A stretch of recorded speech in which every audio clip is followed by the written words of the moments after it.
문명의 요람이라고 불리우는 여러 가지 문명이 있었잖아요. 문명이 생겨나게 된 요람이라고 불리는 고대 중동 지방에서 유대교랑 이슬람교랑 그리스도교가 이 세 종교가 탄생을 하게 되어서 전 세계적으로 뻗치게 되었습니다. 그래서 이 세 종교는 인류 문화에 지대한 영향을 끼치게 되었고, 전설에는 노아의 아들 셈의 자손에서 이렇게 비롯되고, 조로아스터교도 중동에서 생겨났습니다. 여러 종교가 생겨났습니다.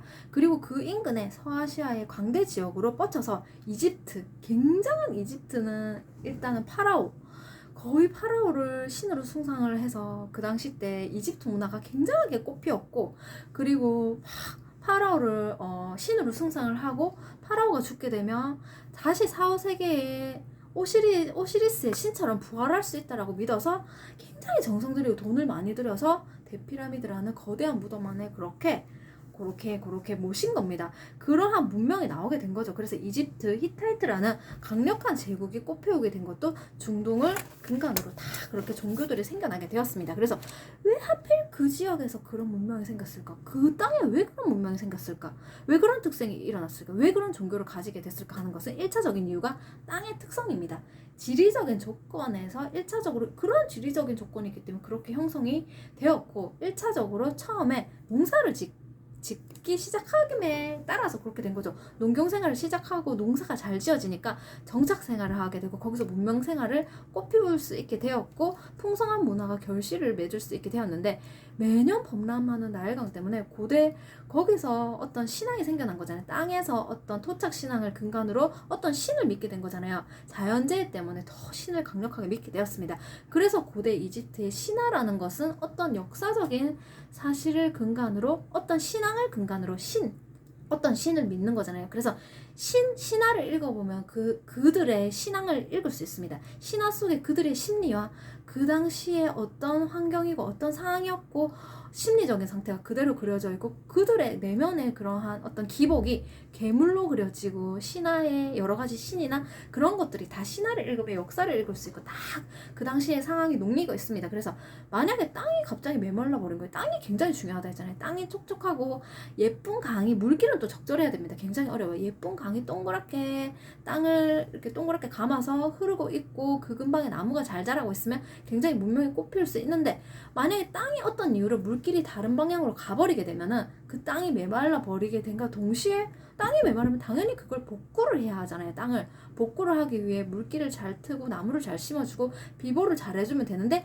그래서 땅을 복구시켜야 하는, 부활을 해야 하는, 복구시키는 게 부활이잖아요. 부활이라는 개념이 나오게 되었습니다. 그러한 자연의 특성 때문에 사람들이 부활이라는 개념에 굉장히 그것을 그렇게 굉장히 강력하게 내면 안에 뿌리 내리게 되는 신앙이 바로 부활 신앙입니다. 그래서 오시리스 신화, 이집트의 그 파라오를 미라하고 나중에도 막 이렇게 귀족들을 미라화시킨 이유가 오시리스 신화를 근간으로, 오시리스의 신이 죽었다가 다시 살아났기 때문에, 분명히 죽었다가 다시 살아났기 때문에 부활 신화를, 부활이라는 신앙을 반영한 게, 오시리스 신화를 반영해서 그렇게 미라화를 시킨 겁니다. 그래서 오시리스가 누구냐 하니까 식물이었습니다. 식물 신인 오시리스가 죽었다가 다시 부활을 했기 때문에, 죽었다가 다시 부활하고 분명히 봄이 지나고 봄, 여름, 가을, 겨울이 지나면 다시 봄이 오기 때문에, 다시 살아나기 때문에 미라화를 시킨 거고, 그런데 분명히 죽었다가 다시 살아났기 때문에 그 전의 모습일 수는 없습니다.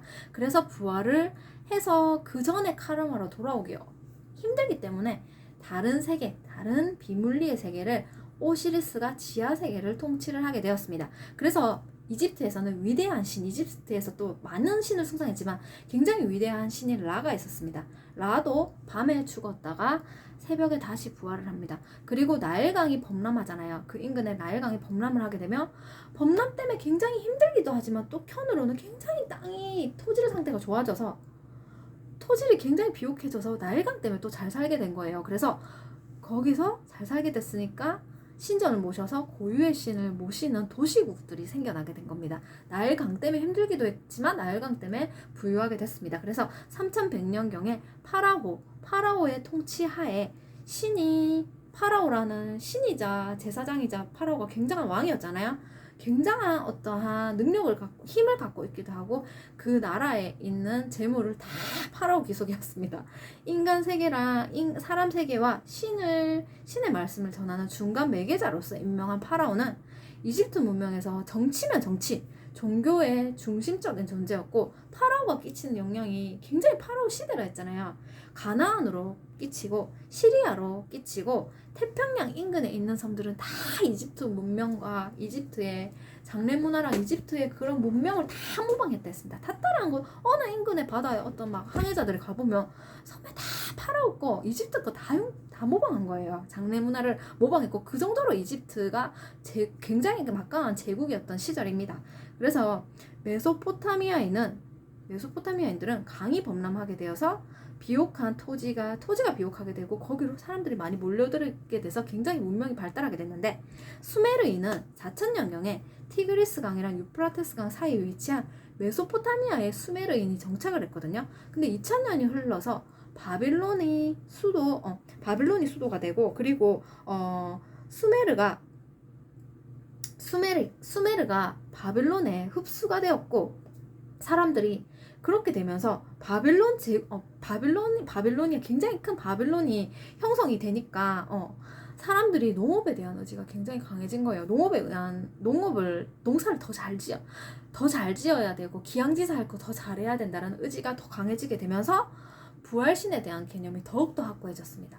봄, 여름, 가을, 겨울의 4계절의 패턴을 보면서 다시 그 패턴이 돌아온다. 자연의 흐름을 보면서 부활이라는 신앙과 부활신에 대한 개념이 더 강해져서 신전에다가 신을 모시게 되었고 강이 범람하게 될 때 굉장히 또 어느 시기에 잘 되기도 하지만 또 기복이 있기 때문에 또 내면 켠에는 굉장히 강이나 자연재해나 홍수나 범람이나 막 그런 거를 두려워하는 심리가 신화에 많이 반영이 되어 있고 그리고 또 잘 되니까 도둑들이 많이 들고 굉장히 도굴꾼들이 많았다 했잖아요.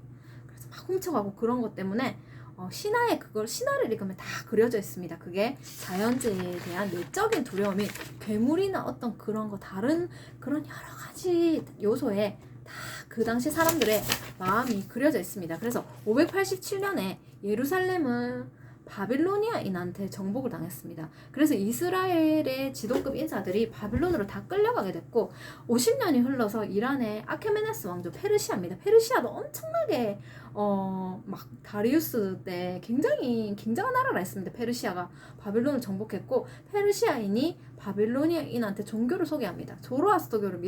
조로아스터교를 소개를 하게 되었습니다. 바빌론의 새로운 종교를 그렇게 하였고 525년에 페르시아는 이집트를 공격을 했고 유대교와 조로아스터교를 설파한 유일신 신앙이 굉장히 강력하게 일대에 자리 잡게 되면서 서아시아에는 그 당시 때 남신, 남자신, 여신 이런 남신, 여신이 굉장히 강하게 자리 잡고 있던 시기에 유대교랑 조로아스터교를 설파한 유일신 신앙이 막 이렇게 들어오게 되자 그 신앙이 막 위축이 되기 시작했고 그 이후에 수세기 동안 큰 변화가 일어서 그리스와 로마 신이 일대를 자리를 잡게 되었습니다. 그래서 소아시아에는 데모신, 키벨레, 이집트 같은 경우는 이시스 신, 고대 이란 같은 경우는 태양신 이렇게 이 일대의 3신이 키벨레, 이시스, 태양신이 로마로 퍼져나가게 됐습니다. 굉장히 이 로마 중심을 차지하게 됐습니다. 이 3신이 키벨레, 이시스, 이집트의 이시스랑 이란의 태양신이 수세기 동안 장악을 하게 됐습니다. 강력한 신앙으로 자리를 잡게 되었는데 마호메트가 탄생한 570년경에 유대교와 그리스도교는 서아시아 전역으로 퍼지게 되었고 아라비아 반도까지 파고들게 되었는데요. 그래서 일신교인 이슬람교도 굉장히 강하게 또 뻗치게 되었는데요. 그래서 여러 신들을 오늘 몇 명의 신을 소개해 드릴게요. 첫 번째 아브라함입니다. 아브라함은 다수의 아버지라고 그랬고 구약 성서의 중요한 인물이고 히브리 민족을 일으킨 인물입니다. 최초의 족장이고 그의 아들은 이삭입니다. 그리고 기원전 2000년에서 1800년경에 살았던 인물이고 히브리인이 본받을 만한 그러한 굉장히 이상적인 인물을 이야기합니다. 그래서 아브라함은 홍수가 일어났을 때 홍수에 의해 일어난 메카의 카바 신전을 재건을 했다고 합니다.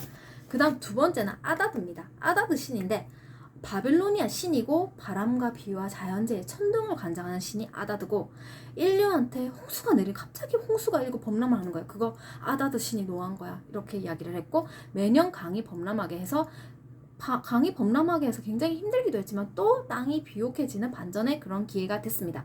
풍요의 신 그리고 아다드는 미래를 내다보고 벼락과 번개를 들고 있는 모습을 하고 있었습니다. 그 다음은 아도니스 신인데 아도니스는 페니키아의 신이고 그리스 신화의 통합이 되었고 이거 아니고 그리스 아도니스 신전이 있었고 그래서 아도니스는 누구냐면 여름에 뜨거운 태양열 때문에 말라 죽은 식물이 아도니스입니다. 그래서 모략나무에서 탄생을 한 거예요. 아도니스라는 식물이. 사실은 아도니스의 엄마가 나무란 얘기겠죠. 그러면 나무에서 탄생을 했으면 어떤 연유로 나무로 바뀌게 되었습니다. 원래는 사람이었는데 그 아도니스 엄마가 어떤 벌을 받아서 나무로 변하게 돼서 아도니스를 낳은 겁니다. 근데 사랑의 여신 아프로디테가 아도니스를 발견해서 상자에 숨겨가지고 명계의 여신 페르세포네한테 딱 맡겼는데 안 돌려주는 거예요. 페르세포네가 안 돌려주려고 하는 거예요. 그래서 아프로디테가 제우스한테 호소를 했습니다. 제발 이거 이 상황 어떻게 해야 하나요? 하니까 제우스가 다 공정하게 나누면서 3등분으로 나누면서 그러면 아도니스한테 1년 동안 1년 중에 3분의 1, 한 3개월 정도는 아도니스 마음대로 해라. 그리고 나머지 3분의 1은 페르세포네한테 그리고 나머지 3분의 1은 아프로디테랑 지내거라라고 이렇게 이야기를 했다고 합니다. 그래서 아도니스가 식물이라고 했잖아요. 아도니스가 성장을 함에 따라서 아프로디테가 3분의 1을 같이 있었잖아요. 3개월을. 그러니까 아프로디테가 아도니스를 너무나 사랑하게 되었습니다. 사랑을 하게 되어서 근데 아도니스가 갑자기 사냥을 나간 거예요. 사냥을 간 어느 날 아도니스가 너무나 불행하게도 지나가는 멧돼지한테 이렇게 딱 치여가지고 사망을 하게 됐습니다. 아도니스가 사망을 하게 된 거예요. 그래서 아프로디테는 자신이 사랑하는 사람이 그렇게 죽게 되었잖아요. 그래서 슬퍼서 제발 아프로디테가 제발 돌아오세요 이렇게 간절히 바랬는데 죽은 아도니스가 잠깐 아프로디테 옆에 왔다 갔다 했다고 합니다. 그래서 비가 왔을 때 비로 인해서 언덕에서 쓸려온 흙으로 강이 막 붉어지면 죽은 아도니스가 명계에서 돌아온 것이라는 뜻이었고 아도니스의 죽음을 기리는 축제도 있습니다. 아도니스가 한 번씩 왔다 갔다 명계에 왔다가 비블리게로 왔다 갔다 할 때 화분의 꽃이 피고 지는 경우 아도니스가 원래 식물이라 했잖아요. 화분의 꽃이 피고 지는 경우 그것이 삶과 죽음을 상징한다고 합니다. 그 다음 알라입니다. 알라는 아라비아 반도의 유일신은 아닌데 최고신입니다. 천계에서 신들이 사는 천계에서 다른 신들이 알라랑 살고 대지, 땅을 창조했고 그 위에다가 알라가 물을 줬습니다. 물을 줬고 나무랑 샘을 숭배하고 돌에도 성스러운 힘이 깃들어 있다라고 믿었고 그렇게 애니미즘 신앙이 있었고 마호메트가 알라를 유일신으로 받들고 절대로 다른 신을 받들지 않았는데 모든 생물의 창조자이자 모든 자연의 지배자를 알라라고 얘기했습니다. 그래서 코란에는 알라의 이름, 알라신의 이름을 99가지 이름 100가지가 아니고 그렇게 이름이 그렇게 많이 있다고 합니다. 알라가. 그래서 그 다음 이제 아멘신입니다. 아멘신인데 이집트의 굉장한 신입니다. 이집트의 신들 중에 신들인 왕이고 굉장히 이집트 사람들이 크게 모셨던 가장 큰 신이 아멘신입니다.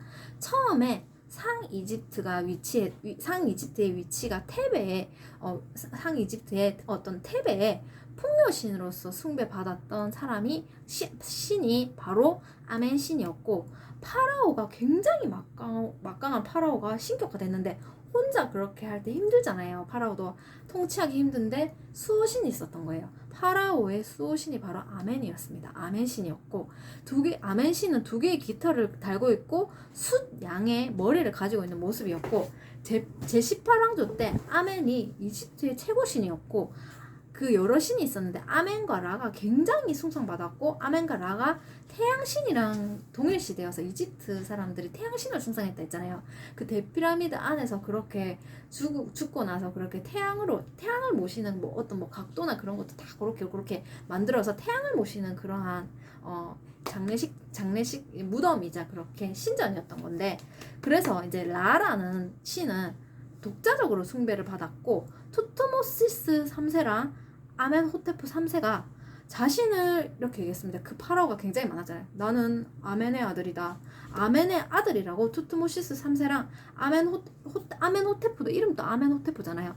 아멘의 아들이라고 언급을 했고, 아멘 신은 바로 전쟁과 승리, 전쟁에서 잘 전쟁을 치를 수 있게 하는 전쟁과 승리의 신이 바로 아멘이었다고 합니다. 그래서 아멘호테프 3세의 아들인 아크나톤 시대에 아멘 숭배를 금지했습니다. 아멘 숭배하지 마라 하고 아톤이 나왔습니다. 아톤을 숭배해라라는 또 그런 시기가 있었고, 1361년 아크나톤 뒤에 파라오가 바로 이렇게 얘기했습니다. 뒤에 파라오가 나는 아멘이 부활한 형태다. 나는 아멘인데 부활했다라고 이야기를 해서 자신을 투탕카멘 파라오 아시죠? 고등학생 때 죽었는데 정말로 파라오로서 그렇게 오래 못하고 죽었는데 그 무덤을 드러냈을 때 유품이 너무나 많아가지고 그 물건을 드러내는 데만 해도 한 3년 이상 걸렸다고 했습니다. 그래서 투탕카멘 파라오의 무덤을, 왕가의 무덤을 드러낸 사람들이 연쇄적으로 다 죽었다라는 그런 전설의 그러한 파라오인데, 투탕카멘 파라오가 아멘이 부활한 형태라고 주장을 했습니다. 그래서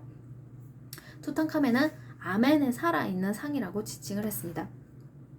그 다음은 아누비스 왕인데요. 아누비스 왕이 아니고 아누비스 신인데, 이집트의 태양신 라의 네 번째 아들이 아누비스입니다. 아누비스는 곡물신 오시리스가 식물이었잖아요.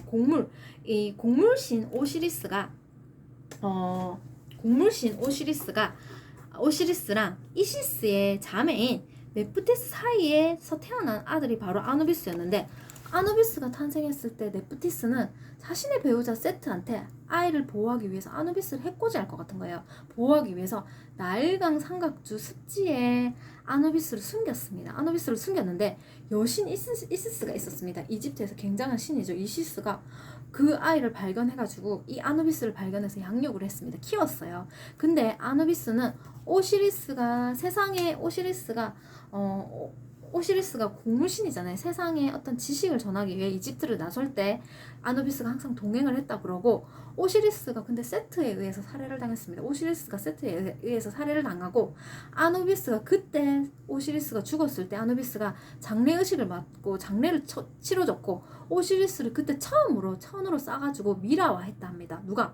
아누비스가 오시리스를 천으로 싸서 미라화했고, 그래서 아누비스를 장례의식의 창시자이자 미라천의 신이라고 부르고 장례의식을 치러주는 신이라고 부릅니다. 아누비스를. 그래서 망자를 심판할 때 아누비스는 조수 역할을 하고 보조 역할을 했다 그러고, 이제 그 다음은요, 아페프입니다. 아페프는 이집트 최고의 신인 태양신 라하고 라이벌 적이었는데, 태양신과 라이벌인 적이 바로 뱀이었습니다. 뱀이었고, 무시무시한 뱀은 혼돈과 굉장히 어떻게 해야 될지 모르는 혼돈과 파괴를 상징했고, 안 좋은 거, 악을 상징했고, 태양신인 라는 매일매일 배를 타고 나가면서 새로운 어떤 기운과 태양 기운과 좋은 기운을 받고 배를 타고 다니면서 계속 다시 태어난다라고 했습니다. 그래서 태양신인 라가 막 배를 타고 막 하늘을 가로지르고 있는데, 이때 뱀신인 아페프가 나타나가지고 완전히 태양신을 삼켰고,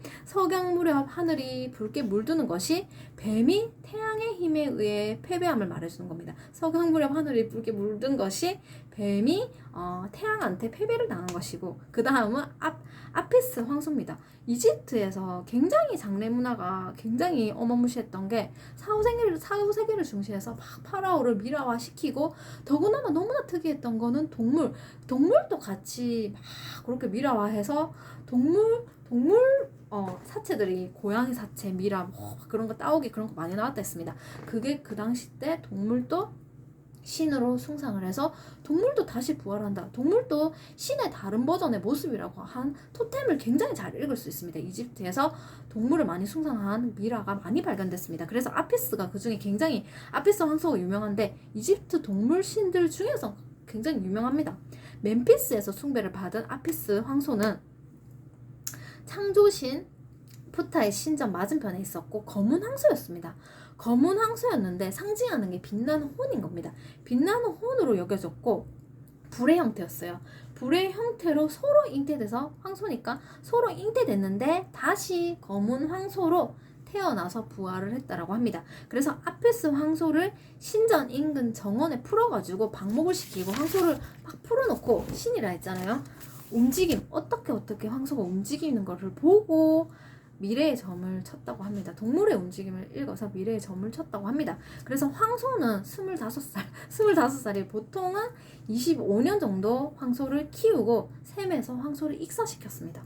익사시켜가지고 미라화시켜가지고 거대한 묘실에 매장을 해서 굉장히 신으로 숭상을 하면서 신성하게 여겼다고 합니다. 그래서 이제 그 다음 신성한 동물입니다. 이집트에서 굉장히 대표적인 예죠.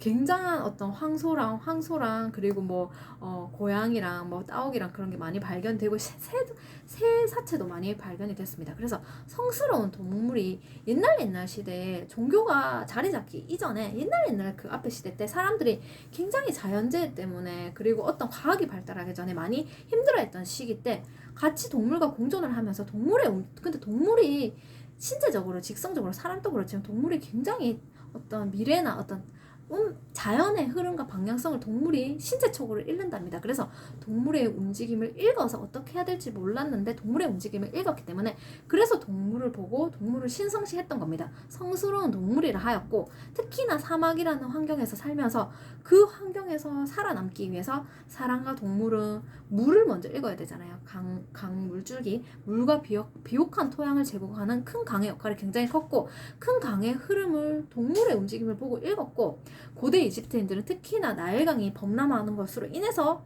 비옥해진 땅에서 사자랑 악어랑 하마랑 뱀과 본의 아니게 그런 환경에서 그런 동물들과 득실하면서 공존을 해야 했습니다. 그래서 동물과 나일강의 관계, 동물도 자연이고 강도 자연입니다. 자연과 자연과의 관계, 사람도 자연이죠. 다 그러한 관계를 읽어야 했고 동물의 움직임을 읽어야 되니까 동물이 무섭기도 하고 굉장히 신성시하게 여겨져서 경외의 대상이 되어서 동물 숭배를 하였습니다. 그래서 이집트의 말기 왕조 때 프톨레마이오스 왕조 시대에 절정에 달했습니다. 토템 신앙이 굉장히 절정에 달했고 신이 동물 모습으로 묘사가 되어서 신전에 동물상이나 동물 미라를 봉헌을 하고 북부 사카라 지하묘에는 지하묘를 파보니까요 400만 마리의 따오기 미라랑 고양이 사체들이 굉장히 득실 그거를 일부러 사가지고 사입을 해서 그렇게 매장을 시켜서 그렇게 묻었다고 합니다. 그래서 사람의 힘으로 사람도 굉장히 강인한 힘을 가지고 있지만 사람이 살아나가는 데 있어서 자연재해를 피할 수 없고 운명이라는 어느 시점이 있잖아요. 사람이 살아갈 때 어떤 유한한 기간이 있기 때문에 사람은 지배할 수 없는 막강한 힘, 자연의 힘을 두려워했고 그 두려움과 무시무시한 그들의 두려움이 신화 속에 그들의 그 당시 때 시대의 환경과 그 두려움이 무시무시한 괴물로 구체화되어 있습니다. 신화에 굉장히 괴물이 많이 나온 것은 심리적인 부분에서 괴물에 대한 두려움과 또 그리고 귀신에 대한 두려움이 부정연관한 어떤 괴물로 그려지고 있는데 그래서 특히나 뱀과 용을 굉장히 신성하게 생각하고 뱀과 용에 대한 이야기가 많고 굉장히 두려워하는데 왜냐하면 비늘이 굉장히 또 대단해 보이기도 하지만 또 징그럽기도 하고 발톱이나 그 어떤 동물이 갖고 있는 어떤 날개 그리고 어떤 무시무시한 힘과 굉장히 큰 덩치 그리고 사람이 갖고 있지 못하는 여러 가지 어떠한 또 다른 능력이 있잖아요. 동물이 갖고 있는 어떤 힘 여러 가지가 합성된 이미지를 동물이 가지고 있습니다. 특히나 뱀과 용이요. 그 외에 우리가 바다를 굉장히 두려워하잖아요. 바다에 구경하고 막 바다가 이쁘기도 하지만 바다에서 막 그렇게 막 밀려오는 그 강인한 너무나 많고 그렇게 예를 들면 나무나 어떤 적절한 산이 없는 바다는 어마무시한 공포를 불러옵니다. 그래서 그러한 바다에 대한 두려움, 비물리의 세계로 바다로 넘어가게 되면 비물리의 세계로 넘어간다라는 그러한 개념과 바다 괴물들이 많이 그려지고 있는데 특히나 영웅이 있습니다.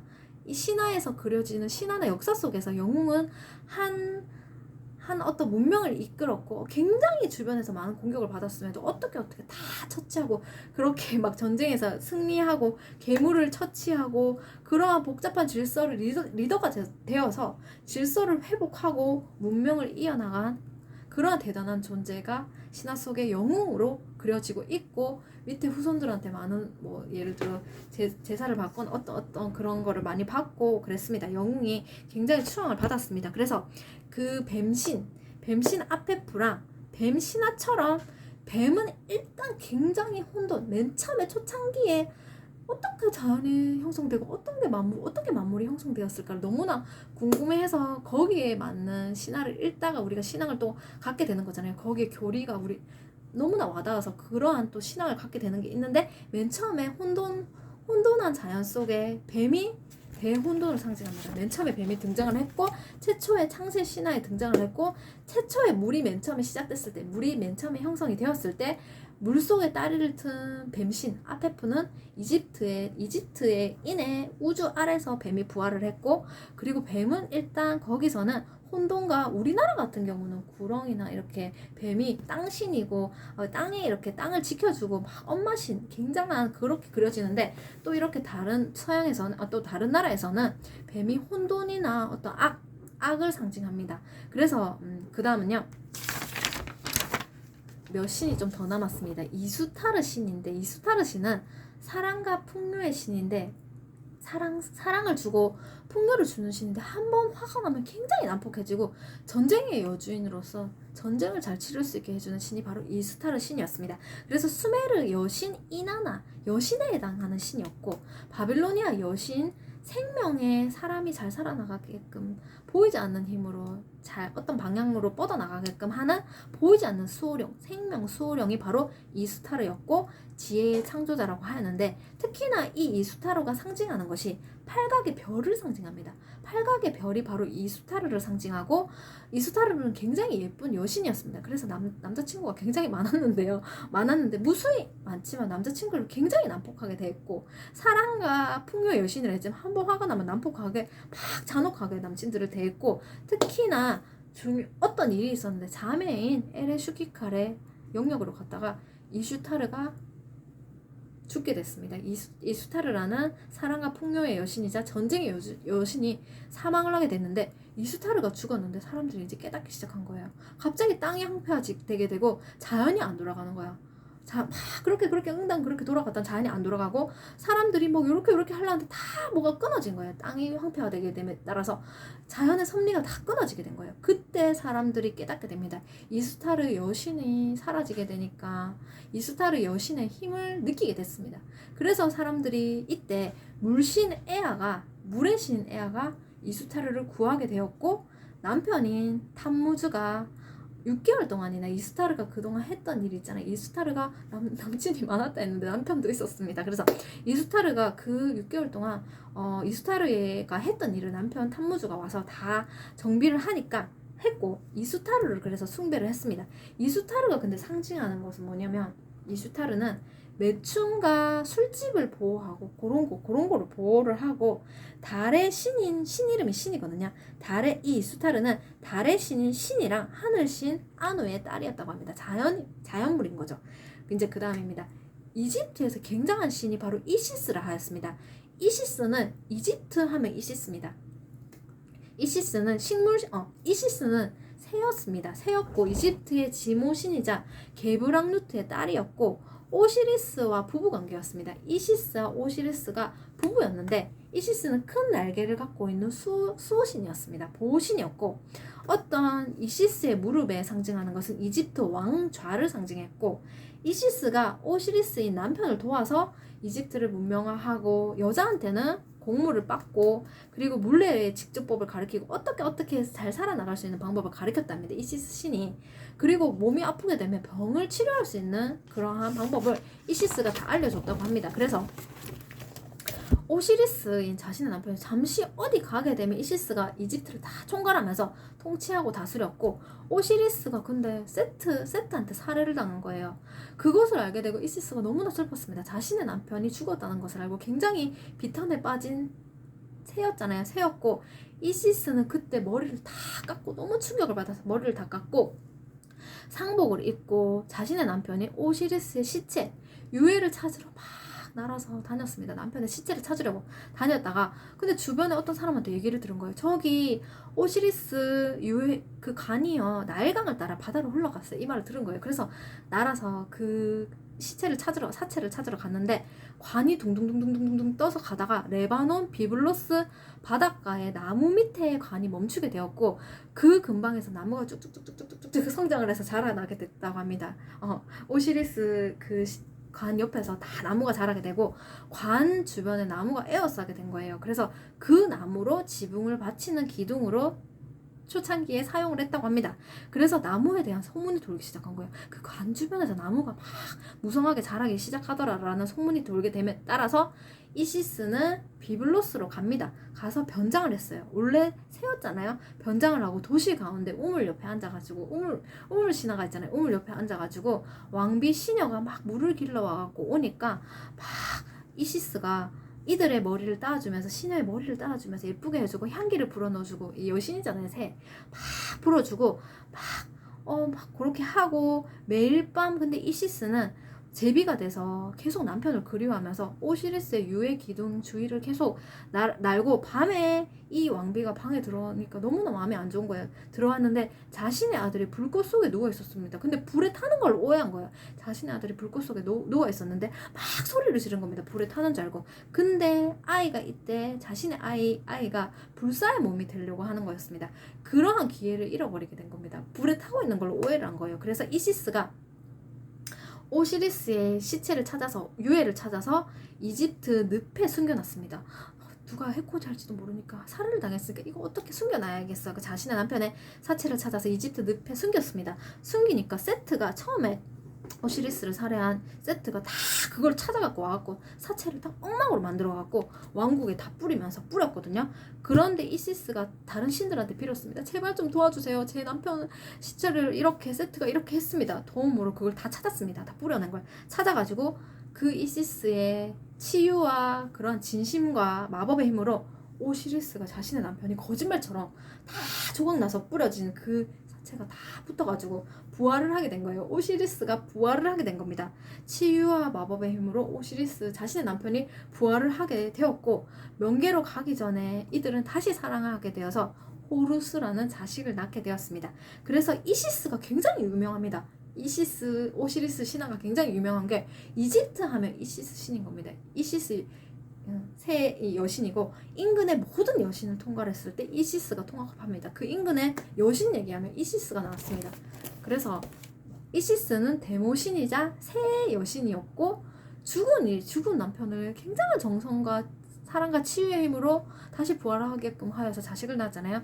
죽은 이를 살리는 명계의 여신이 이시스고 물신입니다. 물이라는 굉장한 어떤 지혜를 가지고 있었고 이렇게 이시스 신앙은 이집트를 넘어서 그리스랑 로마로 쫙쫙쫙쫙 퍼져나가게 되었고 이시스 신앙이 기원전 3000년경부터 그리스도교 시대까지 3000년 이상이나 이집트의 이시스 신이랑 오시리스 신이 숭배를 받아서 그래서 사람들이 특히나 파라오를 그렇게 사후에 그렇게 정성 들여 미라화시키고 피라미드에 넣은 것은 분명히 죽은 오시리스처럼 부활을 할 수 있다라고 믿었기 때문에 미라화시켰고 나중에도 계속 미라화시켰던 것이 부활 신앙이 나온 게 바로 이 이시스와 오시리스의 신화 때문입니다. 그래서 막 죽은 사람한테 이집트에서 개구식으로 호흡을 불어넣는 것도 오시리스처럼 다시 부활할 거라고 믿었던 신앙 때문입니다.